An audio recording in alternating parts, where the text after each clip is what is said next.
Assalamualaikum warahmatullahi wabarakatuh. Kami dari kelompok 1 akan memaparkan materi mengenai negara dan hukum dengan anggota kelompok Regina Nurul Sakinah, Puji Ayu Handayani, Andriani Safitri, Salsabila Febrianti, dan Amalia Dwi Pertiwi. Saya akan memaparkan mengenai pengertian negara dan sifat hakikat negara. Yang pertama, ada pengertian negara. Menurut Raihan Wisesa, negara adalah salah satu bentuk organisasi yang ada dalam kehidupan terdaftar. Pada prinsipnya, setiap warga negara menjadi anggota suatu negara dan harus mematuhi kekuasaan negara. Hidup melalui negara dengan pemerintah di dalamnya, masyarakat ingin mencapai tujuan tertentu. Seperti pencapaian tujuan tersebut yaitu keamanan, ketertiban, dan kesejahteraan masyarakat. Agar pemerintah suatu negara memiliki kekuasaan untuk mengatur kehidupan masyarakat untuk tidak bertindak seenaknya. Maka ada sistem aturan tersebut menggambarkan suatu hierarki atau pertindakan dalam aturan yang paling tinggi tingkatannya sampai pada aturan yang paling rendah. Kemudian yang kedua ada sifat hakikat negara. Teori sifat dari hakikat negara merupakan suatu bahasan yang mengulas tentang makna suatu negara jika ditinjau secara keseluruhan. Dengan demikian, suatu negara tentunya memiliki sifat dan hakikat yang antara negara satu dengan lainnya memiliki sifat dan hakikat yang sama. Meskipun demikian, tidak menutup kemungkinan antara negara satu dengan yang lain memiliki sifat dan hakikat yang berbeda. Teori ini sangat perlu diketahui oleh seorang warga negara agar memiliki sikap nasionalisme dan patriotisme. Macam-macam sifat-sifat dari hakikat negara yaitu sifat berarti keadaan yang dimiliki oleh sesuatu, sehingga sifat negara merupakan suatu keadaan yang dimiliki oleh negara. Menurut Miriam Budiarjo, telah membagi sifat negara menjadi 3 bagian yakni memaksa, memonopoli, dan mencakup semua. Kemudian, George Jelinek menguraikan sifat dari hakikat negara yang ditinjau dari berbagai segi yaitu yang pertama ada sifat dari hakikat negara ditinjau dari segi sosiologis. Sifat dari hakikat negara dari segi sosiologis merupakan peninjauan negara yang didasarkan pada anggota masyarakatnya atau zoon politikon. Dan yang terakhir ada sifat dari hakikat negara ditinjau dari segi yuridis. Sifat dari hakikat negara dari segi yuridis berarti suatu negara dilihat dari peraturan atau ketetapan yang membentuk suatu negara. Selanjutnya, saya akan menjelaskan mengenai terjadinya negara dan tujuan negara. Terjadinya negara ditinjau dari asal-usulnya, kejadian sebuah negara terjadi menjadi 2, yaitu secara primer dan sekunder. Terjadinya negara secara primer mengkaji asal mula kejadian negara sejak awal pertumbuhannya, perkembangannya, sampai menjadi negara. George Jelling mengungkapkan tahap-tahap terjadinya negara secara primer sebagai berikut. Pertama, tahap bentuk persekutuan masyarakat. Dalam kondisi kehidupan masyarakat ini, semua orang hidup dalam satu kelompok. Mereka hidup bersama-sama memperjuangkan dan mempertahankan hidupnya atas dasar kedudukan yang sama. Agar kehidupan mereka berjalan baik, teratur, dan tertib, maka diangkat seorang pemimpin dari kalangan mereka sendiri. Disebut juga primus inter pares, atau orang yang berkemuka di antara yang sama. Yang kedua, tahap bentuk kerajaan. Bentuk kerajaan merupakan kelanjutan dari bentuk persekutuan. Kerajaan terbentuk sebagai akibat adanya pertentangan antar sekutu, sehingga timbullah saling menaklukkan antar sekutu. Primus inter pares yang kuat itulah yang akan menguasai dan menjadi raja. Daerah yang berhasil ditaklukkan akan menjadi pemerintahan daerah, sedangkan raja yang menaklukkan akan berkedudukan di pemerintahan pusat. Yang ketiga, tahap bentuk negara. Terjadinya negara adalah akibat kondisi pada tahap kerajaan di mana pemerintah pusat tidak dapat mengendalikan pemerintah daerah. Untuk mempertahankan kekuasaannya, pemerintah pusat yang dipimpin oleh raja bertindak secara sewenang-wenang, sehingga akhirnya berhasil meredam gejolak atau pemberontakan pemerintah daerah. Yang keempat, tahap bentuk negara demokrasi. Negara demokratik lahir sebagai akibat munculnya kekuasaan raja yang memerintah secara sewenang-wenang atau absolut. Kondisi negara demikian tentu saja sangat merugikan rakyat, karena rakyat ada pada pihak yang lemah. Agar rakyat mempunyai kekuasaan, maka terjadilah revolusi yang menumbangkan kekuasaan raja absolut. Dengan kata lain, di dalam negara demokrasi, berarti kekuasaan negara berasal dari rakyat, oleh rakyat, dan untuk rakyat. Yang kelima, tahap bentuk diktator. Dalam negara demokrasi, terdapat pemimpin yang dipilih oleh rakyat dan dari rakyat melalui suatu pemilihan umum. Namun, pemimpin yang berhasil dipilih itu lama-kelamaan akan memerintah secara diktator. Selanjutnya, terjadinya negara secara sekunder. Berarti mengkaji negara dihubungkan dengan negara yang sudah ada sebelumnya. Kondisi demikian berarti lahirnya negara akibat terjadinya suatu peristiwa sehingga negara lama menjadi lenyap. Untuk mendapatkan status sebagai negara yang berdaulat, maka terlebih dahulu harus ada pengakuan dari negara lain secara de facto serta de jure. Selanjutnya, tujuan negara. Sebagai suatu organisasi yang mempunyai kedaulatan tertinggi, negara mempunyai tujuan. Tujuan negara adalah suatu harapan yang ingin dicapai oleh seluruh rakyat yang menghuni negara. Ada beberapa teori tentang tujuan negara menurut para ahli. Namun, dari sejumlah teori-teori itu, apabila diklasifikasikan, maka ada 3 teori tujuan negara. Sebagai berikut. Yang pertama, tujuan negara adalah untuk memperluas kekuasaan, sehingga disebut teori kekuasaan negara. Pelopornya adalah Shangyang dan Niccolò Machiavelli. Shangyang berpendapat bahwa satu-satunya tujuan negara adalah mencapai kekuasaan sebesar-besarnya dengan cara mempertentangkan antara rakyat dan negara. Apabila negara ingin kuat, maka rakyat harus lemah. Oleh karena itu, untuk mencapai kekuasaan yang sebesar-besarnya, rakyat harus lemah. Menurut Niccolò, sebagai organisasi kekuasaan yang mempunyai kedaulatan tertinggi, maka pemerintah harus dijalankan semata-mata hanya untuk menumpuk kekuasaan. Yang kedua ada tujuan negara adalah untuk menciptakan perdamaian dunia, sehingga disebut dengan teori perdamaian dunia. Pelopornya Dante Alighieri. Dante berpendapat bahwa perdamaian dunia hanya dapat tercapai apabila hanya ada satu kerajaan dan keseragaman dalam undang-undang. Kekuasaan tersebut hanya dipimpin oleh satu orang yang merupakan kekuasaan tertinggi dan berfungsi mengambil segala keputusan. Selama ada beberapa negara berdiri sendiri, maka akan terjadi perselisihan antar negara. Yang ketiga, tujuan negara adalah untuk menjamin hak dan kebebasan manusia sehingga tercapai tingkat kesejahteraan rakyat. Pelopornya adalah Immanuel Kant dan Cronenberg. Menurut Immanuel Kant, agar tercipta suatu negara hukum sehingga menjadi tertib dan aman, maka kekuasaan di suatu negara harus berlandaskan pada hukum dan dilaksanakan tidak bertumpu pada satu orang, karena cenderung akan disalahgunakan. Kekuasaan membuat undang-undang dipegang oleh badan legislatif, pelaksanaan undang-undang oleh badan eksekutif, dan kekuasaan mengadili pelanggar perundang-undangan oleh badan yudikatif. Namun, teori dari Immanuel Kant cenderung menciptakan negara hukum murni dalam arti sempit. Oleh karena itu, menurut Cronenberg, tujuan negara bukan hanya untuk menjaga ketertiban dan keamanan sehingga hak-hak dan kebebasan manusia dapat terjamin, melainkan negara juga harus ikut serta secara aktif menciptakan kesejahteraan rakyatnya.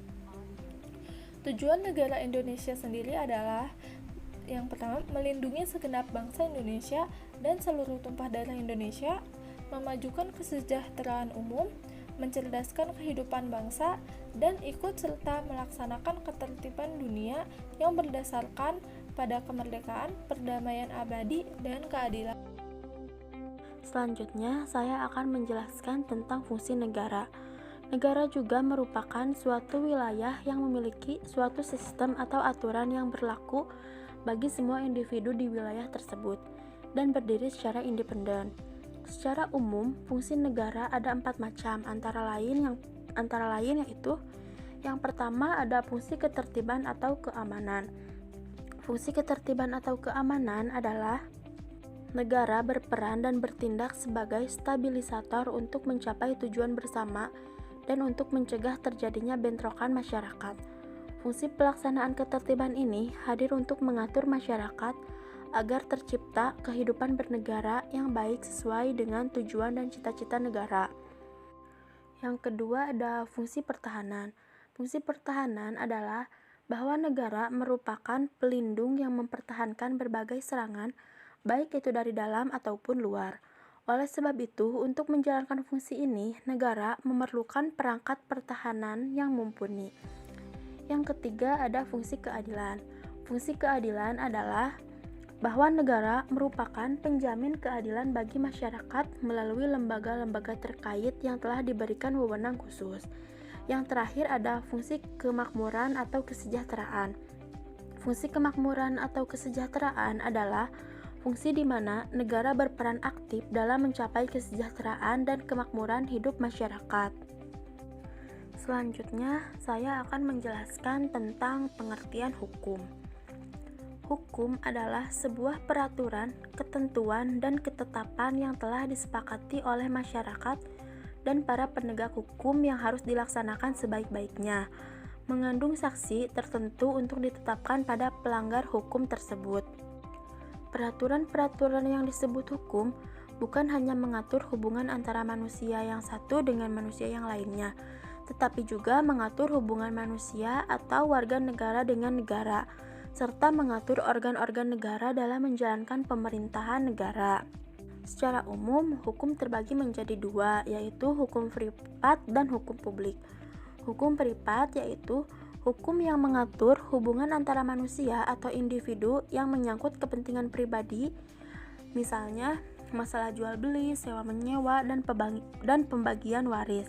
Sedangkan hukum publik yaitu hukum yang mengatur hubungan antara negara dengan organ negara atau hubungan negara dengan perseorangan yang menyangkut kepentingan umum. Misalnya masalah pencurian, pembunuhan, penganiayaan, dan sebagainya.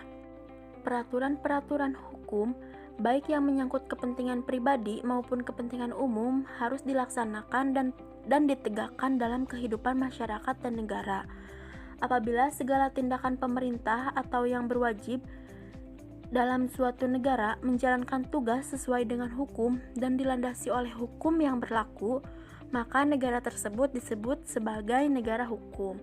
Jadi, negara hukum adalah negara yang segala kegiatannya untuk menyelenggarakan pemerintahannya didasarkan atas hukum yang berlaku di daerah itu. Hukum bertujuan untuk mengatur ketertiban masyarakat. Untuk mewujudkan masyarakat yang tertib, maka hukum harus dilaksanakan atau ditegakkan secara konsekuen. Penegakan hukum pada dasarnya bertujuan untuk meningkatkan ketertiban dan kepastian hukum dalam masyarakat, sehingga masyarakat merasa memperoleh pengayoman dan hak-haknya terlindungi. Selanjutnya ada unsur-unsur penegakan hukum. Menurut Gustav Radke dalam Sudikno Mertokusumo nomor 130 tahun 1986, dalam menegakkan hukum ada 3 unsur yang harus selalu diperhatikan, yaitu yang pertama kepastian hukum. Kepastian hukum merupakan perlindungan hukum atau justisiable terhadap tindakan sewenang-wenang, yang berarti bahwa seseorang akan dapat memperoleh sesuatu yang diharapkan dalam keadaan tertentu. Misalnya, seseorang yang melanggar hukum akan dituntut pertanggungjawabannya melalui proses pengadilan. Dan apabila terbukti bersalah, orang tersebut akan dihukum. Tanpa kepastian hukum, orang tidak akan tahu apa yang harus diperbuatnya dan pada akhirnya akan menimbulkan keresahan. Yang kedua, ada kemanfaatan. Di samping kepastian hukum, penegakan hukum harus memiliki manfaat bagi masyarakat. Hukum itu dibuat untuk manusia, maka pelaksanaan hukum atau penegakan hukum harus memberi manfaat atau kegunaan bagi masyarakat itu sendiri. Yang terakhir ada keadilan. Hal lain yang harus diperhatikan dalam menunjukkan atau menegakkan hukum adalah keadilan, yang berarti bahwa dalam pelaksanaan hukum itu harus adil. Pelaksanaan hukum yang tidak adil akan mengakibatkan keresahan masyarakat, sehingga wibawa hukum dan aparatnya akan luntur di masyarakat. Apabila masyarakat tidak peduli terhadap hukum dan aparatnya, maka ketertiban dan ketentraman masyarakat akan terancam dan pada akhirnya akan mengganggu stabilitas nasional. Dalam rangka menegakkan hukum, maka aparat hukum dalam menunaikan tugasnya dituntut untuk menjalankan hukum yang berlaku, baik hukum material maupun hukum formal. Hukum material adalah hukum yang membuat peraturan yang mengatur kepentingan dan hubungan yang berwujud perintah dan larangan. Contohnya itu hukum pidana, hukum perdata, dan lain sebagainya. Sedangkan hukum formal disebut juga hukum acara atau peraturan hukum yang mengatur tentang cara bagaimana mempertahankan dan menjalankan peraturan hukum material. Contohnya, hukum acara pidana, hukum acara perdata, dan lain sebagainya. Melalui hukum acara ini, aparat hukum dapat memproses pengadilan dan memberi keputusan pengadilan terhadap perbuatan yang melawan hukum. Oleh karena itu, hukum acara berfungsi untuk menyelesaikan masalah yang memenuhi norma-norma larangan hukum material melalui suatu proses pengadilan dengan berpedoman pada peraturan yang dimuat dalam hukum acara. Dengan kata lain, hukum acara berfungsi sebagai sarana untuk menegakkan hukum material. Dengan demikian, hukum acara hanya dijalankan dalam keadaan istimewa, yaitu dalam hukum material atau kewenangan yang oleh hukum material diberikan kepada yang berhak dan perlu dipertahankan.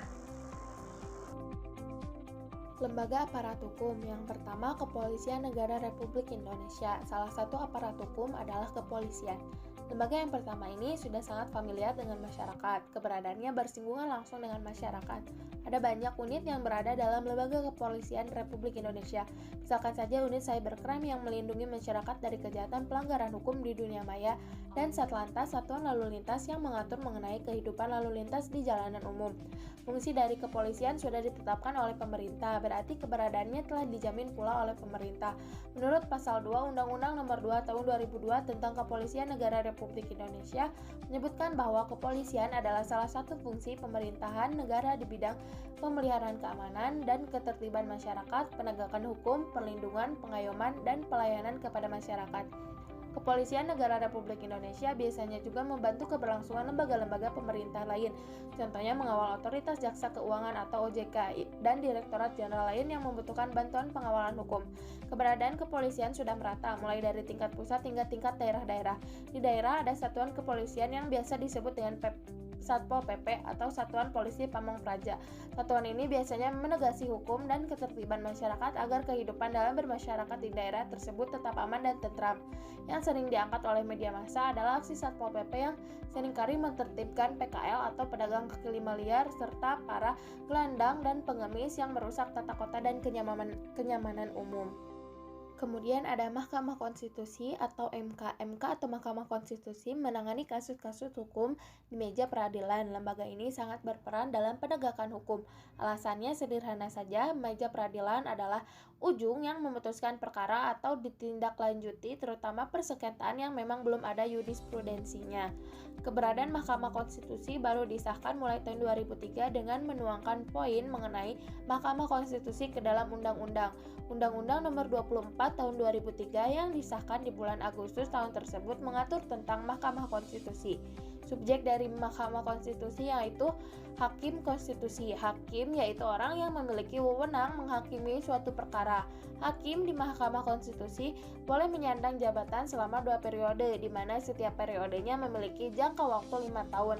Ada 9 orang hakim konstitusi yang masing-masing terdiri dari 3 orang pilihan dari Mahkamah Agung, 3 orang pilihan dari Dewan Perwakilan Rakyat atau DPR, 3 orang pilihan dari Presiden. Kemudian Ketua Mahkamah Konstitusi. Ketua Mahkamah Konstitusi adalah seorang yang menjadi kepala dalam institut Mahkamah Konstitusi. Seorang kepala Mahkamah Konstitusi dipilih oleh para hakim konstitusi untuk jabatan 3 tahun lamanya. Kemudian ada Mahkamah Agung. MA atau Mahkamah Agung memiliki hierarki kedudukan tinggi dalam sistem peradilan di Indonesia. MA akan mengadili perkara-perkara tingkat kasasi. Tugas dan fungsi MA juga bermacam-macam. Sementara itu ada beberapa tingkat peradilan seperti berikut. Tingkat pertama diadili oleh pengadilan negeri, tingkat kedua diadili oleh pengadilan tinggi, tingkat kasasi diadili oleh Mahkamah Agung. Ruang lingkup Mahkamah Agung melingkupi berbagai lingkup peradilan, mulai dari lingkup peradilan umum hingga militer, dikarenakan kewenangannya yang melingkupi wilayah kasasi. Mahkamah Agung juga berhak memberikan pertimbangan kepada Presiden mengenai penjatuhan gerasi dan rehabilitasi. Adapun alur susunan dalam tubuh Mahkamah Agung adalah sebagai berikut.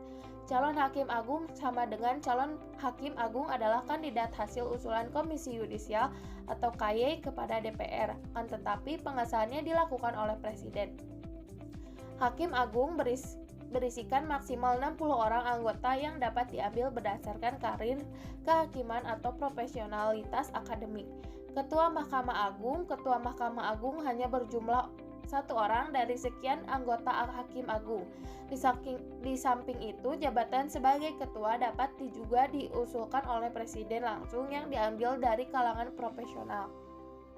Kemudian ada pengadilan militer. Ada beberapa tingkat di pengadilan militer. Sejatinya, pengadilan militer adalah representasi kekuatan kehakiman di lingkungan angkatan bersenjata. Pembentukannya telah dipertimbangkan berdasarkan keamanan negara. Lingkungan peradilan militer juga diklasifikasikan berdasarkan tingkat sebagaimana berikut. Peradilan militer tingkat A berada di kota tempat Kodam. Peradilan militer tingkat B berada di tempat Korem. Sementara itu, peradilan militer berjenjang memiliki hierarki sebagaimana berikut. Peradilan militer tinggi. Terdakwa dari pengadilan ini adalah prajurit dengan pangkat di atas mayor. Ada 5 orang yang menjadi hakim dalam peradilan ini. 1 orang ketua, 2 orang anggota, 1 orang auditor militer tinggi. Auditor memiliki tugas dan fungsi yang hampir sama dengan kejaksaan di bidang penuntutan. 1 orang panitera. Pengadilan militer utama. Di sini, perkara yang telah dihasilkan dari pengadilan militer tinggi dan dimintakan banding akan dilakukan. Singkatnya, pengadilan yang berada di bawah MA ini merupakan lanjutan dari pengadilan tinggi militer. Kedudukannya pun berada di ibu kota negara Indonesia. Susunan anggotanya sebagai berikut. Terdiri dari 1 orang ketua, pangkat minimal brigjen atau marsekal dan laksamana pertama, 2 orang anggota, pangkat minimal kolonel, 1 orang panitera, pangkat mayor sampai dengan kolonel. Terima kasih. Wassalamualaikum warahmatullahi wabarakatuh.